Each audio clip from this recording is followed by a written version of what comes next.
looking at me like some kind of maggot. First you go up to Harlem and kill one of the brothers, and that disturbed me. But then you go and steal this valuable young lady from my good friend, Dr. Kananga. Now, old Kananga, he believes in all that card crap. I mean, he's mad.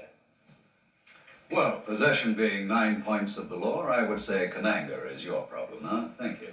Bond sits down. In fact, if I were you, I'd watch my step from now on. Clamps secure his arms.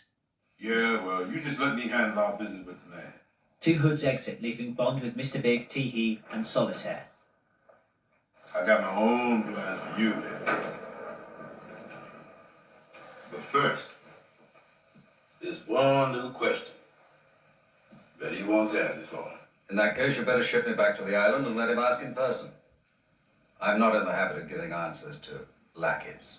You damn lucky you got an air left to hear the question with. Which is, did you mess with that? Mr. Big points a gloved hand at Solitaire. Bond and Solitaire exchange an anxious look. That's between Solitaire, myself, and Kananga. I'll tell him when I see him. You ain't gonna see the sunlight unless you answer me. I had no idea you were so frightened of him. Did you touch her? When I see Kananga. Right.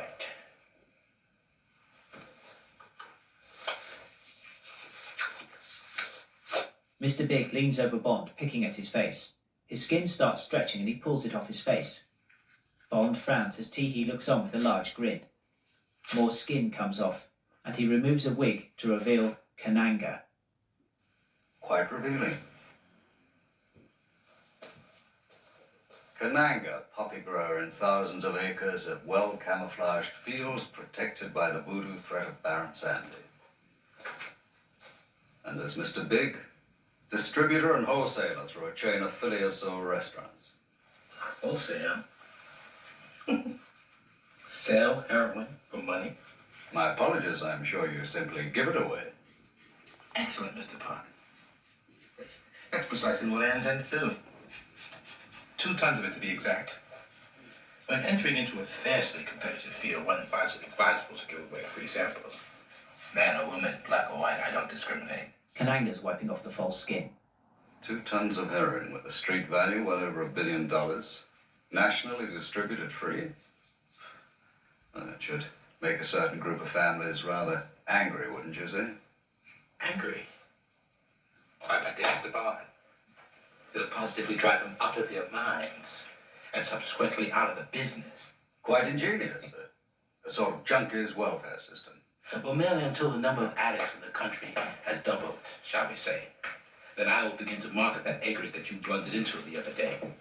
That heroin will be very expensive indeed, leaving myself and the phone company the only 2 going monopolies in this nation for years to come. And here I thought it was Solitaire did the fortune telling. Let's hope for both your sakes she still can. Kananga spins Bond's chair round. The question still stands, Mr. Bond, asked by the gentleman concerned. Did you touch her?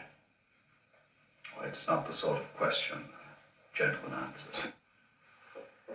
Well, having set the example, I don't expect Miss Solitaire to be any less the lady. Kananga returns to his place at the end of a long table and, leaning on it, stares at Bond.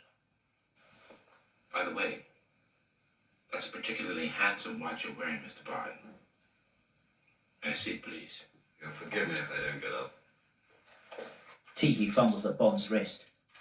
Butter hook. Using his real hand, Tee-Hee gets the watch off Bond's wrist and tosses it across the table to Kananga, who catches it. He glares at Bond, then Solitaire, before looking at the watch. B. On the first wrong answer from Miss Solitaire, you will snip the little finger of Mr. Bond's right hand.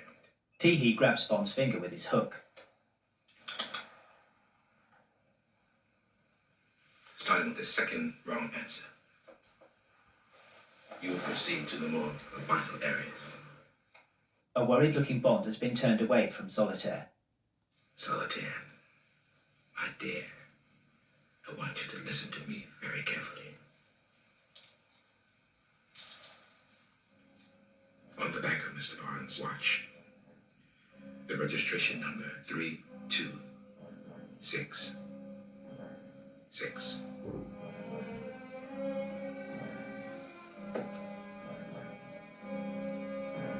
Do I speak the truth?